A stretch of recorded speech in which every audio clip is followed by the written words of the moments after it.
Guys, DAV notes class 7th YouTube channel में आप सभी का स्वागत है। आज हम डीएवी स्कूल्स के क्लास 7th के सोशल साइंस सब्जेक्ट का chapter number 3 the surface and interior of the अर्थ का पार्ट 2 शुरू करने वाले हैं। तो चैप्टर को शुरू करने से पहले चैप्टर का एक प्रीव्यू देख लेते हैं। After completing this chapter you will be able to, chapter को पूरा करने के बाद आप क्या क्या सीखेंगे। द इंटीरियर ऑफ अर्थ, इसे हमने पार्ट 1 में ऑलरेडी डिस्कस कर लिया था। द स्ट्रक्चर ऑफ अर्थ, इसे आज के हम पार्ट में करने वाले हैं।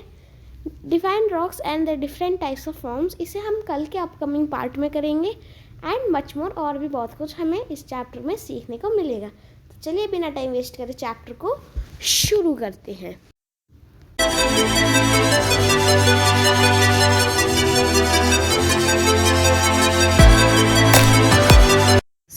यहाँ पे मैंने हमारा चैप्टर खोल लिया है।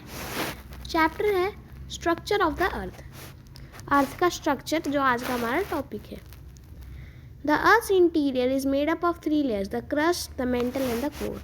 जो अर्थ के इंटीरियर है वो 3 लेयर्स से बना हुआ है, the crust, the mantle and the core. So यहाँ पर हमारी पहली लेयर होती है the crust. The thin solid layer covering the outside of earth is called crust. जो थिन सॉलिड लेयर होती है जो अर्थ के आउटसाइड को कवर करती है उसे हम क्रस्ट कहते हैं। The thickness of the crust differs from place to place. जो क्रस्ट की थिकनेस है वो एक जगह से दूसरी जगह में अलग अलग होती है। It's thickness under the continents, it's thicker under the continents that on the ocean floor. ये जो होता है लेयर होती है ये ओशन फ्लोर में कॉन्टिनेंट से ज़्यादा थिकर होती है। The average thickness of the crust is 60 to 100 kilometres. जो एवरेज थिकनेस होती है क्रस्ट की वो 60 to 100 किलोमीटर्स होती है। Beneath the sedimentary rocks of the solid earth, the rocks are rich in sial, silica plus aluminium. Sial is made up of lighter rock material. Sedimentary rocks के नीचे of the solid earth there are rocks that are rich in sial, silica plus aluminium. Sial जो rocks होता है वो lighter rock और material से बनते हैं। सो यहाँ पर हमारी नेक्स्ट लेयर आती है the mantle. Beneath the crust is a very thick layer of rocks called the mantle. The mantle extends up to 2900 kilometres in depth. Crust की लेयर के नीचे जो थिक लेयर ऑफ रॉक्स होती है उसे हम मेंटल कहते हैं। ये जो होती है ये 2900 किलोमीटर्स की डेप्थ तक एक्सटेंडेड होती है। The entire mantle is not homogeneous. जो most of part of mantle होती है वो होमोजेनरस नहीं होती है। The mantle is subdivided into 2 parts, namely the upper mantle and the lower mental.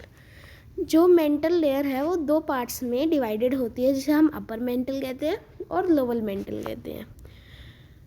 The upper mantle is up to 100 kilometres in depth. जो upper mental है वो हमारे डेप्थ में सिर्फ 100 किलोमीटर्स है। Beyond this lies the lower mantle, it is made of silica and magnesium sima. इसके नीचे 100 kilometre depth के नीचे जो होती है वो हमारी लोअर मेंटल होती है, और ये जो होती है ये सिलिका से बनी होती है एंड मैग्नीशियम से, जिसे हम सीमा भी कह सकते हैं। सो यहाँ पर हमारा एक डू यू नो दिया हुआ है। Do you know the zone that separates the crust and the mantle is called Moho on एंथेनोस्फीयर। जो जोन क्रस्ट और मेंटल को सेपरेट करता है उसे एंथेनोस्फीयर और मोहो के नाम से जाना जाता है। हमारी जो लास्ट लेयर होती है वो होती है the core. The innermost part of the earth is known as core. हमारी अर्थ की सबसे नीची लेयर होती है उसे हम कोर कहते हैं। The core has a thickness of 3470 kilometres. जो हमारी कोर की थिकनेस है वो 3470 किलोमीटर्स है। It is further divided into inner core and outer core. आगे हम इसे 2 टाइप्स में डिवाइड कर देते हैं, इनर कोर और outer core. The core of the earth is rich in iron and निकल, NiFe। जो हमारी कोर है वो अर्थ की जो वो आयरन और निकल में रिच है। The temperature inside the earth converts the solid rock into molten state. जो हमारे अर्थ के अंदर का टेम्परेचर है वो सॉलिड रॉक्स को मोल्टन स्टेट में कन्वर्ट कर देता है, यानी पिघला देता है. Sometimes the hot material called lava comes out through cracks और जॉइंट्स. कई बार जो हॉट मटेरियल होता है, जो मोल्टन स्टेट में रॉक्स होते हैं, उन्हें हम लावा कहते हैं, और वो क्रैक्स और जॉइंट से बाहर आ जाता है. When the molten material comes out from beneath a sea floor, it creates a new sea floor. जब भी ये molten material सी फ्लोर से ऊपर आता है, ये एक नया सी फ्लोर बनाता है. On the other hand, the lava deposited on the land surface make mountains and plateaus. जो लावा हमारे अर्थ पे डिपॉजिट होता है वो माउंटेन्स और प्लेट्यूज को जन्म देता है.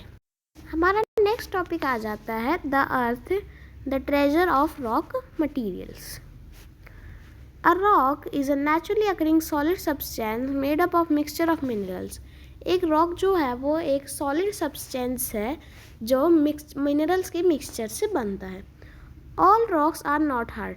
दे can be hard as granite and soft as clay और चॉक. सभी रॉक्स हार्ड नहीं होते हैं. बहुत सारे रॉक्स ग्रेनाइट तक जैसे हार्ड हो सकते हैं और बहुत सारे क्ले और चॉक जितने सॉफ्ट भी हो सकते हैं. They are found in different shapes, sizes and colours. ये अलग अलग शेप्स, साइजेस और कलर्स में पाए जाते हैं. These are variety of rocks found on the earth crust. ये जो वेराइटीज़ है ये अर्थ के क्रस्ट में पाई जाती है. Geologists have classified the rocks into 3 groups on the basis of their formation. Geologists ने हमारे रॉक्स को 3 ग्रुप्स में बांटा है अकॉर्डिंग टू उनके प्रोसेस ऑफ फॉर्मेशन पे. These are Angénieux, sedimentary and metamorphic rocks. ये जो होते हैं Angénieux, sedimentary and metamorphic rocks होते हैं. सो गाइज, आज की वीडियो में इतना ही. आशा करता हूँ आप सभी को ये वीडियो अच्छी लगी होगी. अगर आपको इस वीडियो से कुछ भी सीखने को मिला तो प्लीज़ वीडियो को लाइक कर दीजिएगा. और अगर आपको क्लास 7 DAV के क्लास 7 से रिलेटेड और भी कंटेंट चाहिए तो हमारे चैनल को सब्सक्राइब कर दीजिएगा.